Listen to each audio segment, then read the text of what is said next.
Jail में एक नियम है कि आप चाहे कुछ करो या नहीं करो, लेकिन सज़ा आपको भी मिलेगी। जैसे आर्मी में होता है ना, मान लीजिए सपोज कीजिए, जैसे हमें एक बार टीवी दे दिया हाई रिस्क में, हमने सबने रिक्वेस्ट करी, बहुत सालों से रिक्वेस्ट कर रहे थे, तो हाई रिस्क में टीवी नहीं था।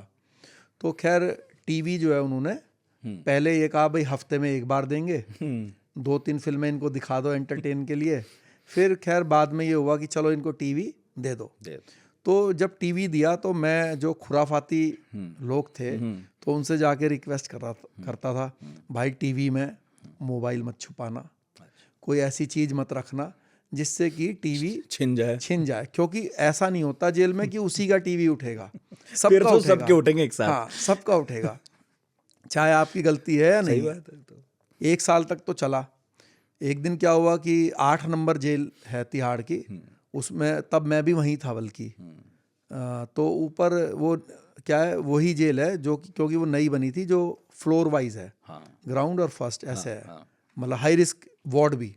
तो उसमें जो है ऊपर के बैरिक में 3 बंदे थे, तो उन्होंने क्या करा, 2 ने आवाज़ तेज करी टीवी की, और जो तीसरा उनके साथ बंदा था उसको मार दिया, मर्डर कर दिया उसका। अब वो मार दिया, उसका गला घोट के उसकी आंखें वाखें निकाल दी, तो सबके टीवी उड़ गए भाई।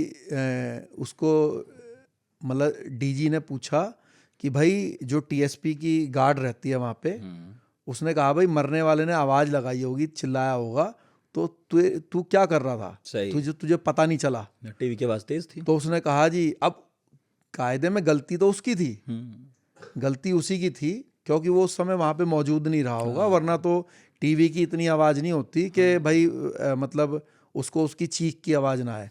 बट लेकिन क्या है कि वो अपने ऊपर तो लेगा नहीं, और टीवी की जितनी तेज रही हो, आपको खुद जाके देखना भी तो चाहिए कि टीवी की भी इतनी तेज क्यों है आज ये। हाँ ये भी है। तो उसने कहा कि जबकि वो तो बताते हैं भाई आवाज़ कम करो, हाँ, और ये कम करो। हाँ, तो फिर जो है उसने टीवी का नाम लगा दिया। हाँ, टीवी के ऊपर थोप के पूरा, और वही लिखा पढ़ी करके, और सबके टीवी उठवा दिए।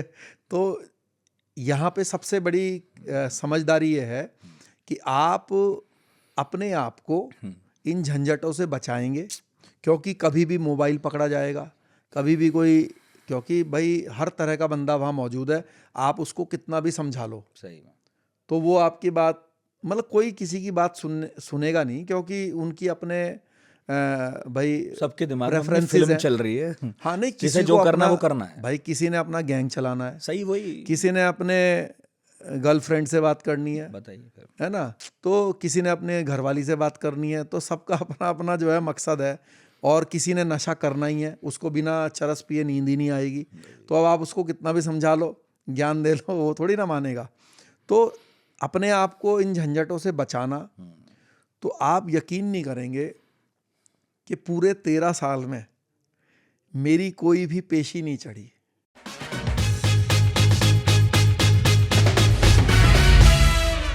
पुलिस कंट्रोल रूम ने बताया कि करोल बाग में धमाका हुआ है। सूरत में भी बम, करीब 28 बम प्लांट किए गए थे। दिल्ली में 9 ब्लास्ट हम करने जा रहे हैं। 19 सितंबर 2008 दिल्ली में बाटला हाउस इनकाउंटर हुआ, कैसे उसकी जानकारी मिली? मोहनचंद शर्मा जो इस केस में हमारे इंस्पेक्टर थे, जो इस केस को इन्वेस्टिगेट कर रहे थे, उसने इस पे भी काम करना शुरू करा। जब राजनीति होने लगी इस इनकाउंटर पर, आप टीम के लीडर थे, टीम का मोराल क्या था? कपिल सिब्बल साहब और मैं, एक टेबल थी अपोजिट एक दूसरे के बैठे, एंड एलजी साहब एक साइड पे बैठ गए। शाम को उनका मेरे पास फ़ोन आया कपिल सिब्बल जी का, अच्छा, कि मैंने प्राइम मिनिस्टर साहब को कन्वे कर दिया। तो 2 लोग एक कमरे में छुपे हुए थे, तो वहाँ उस कमरे में जो था वहाँ भी एनकाउंटर हुआ, जिसमें एक हेड कांस्टेबल थे राजवीर, उसके बुलेट प्रूफ जैकेट पे भी गोलियाँ लगी। तो मैंने कहा कि उनको बाहर मत निकलने दो, घेरो उनको, मैं फोर्स मंगा रहा हूँ।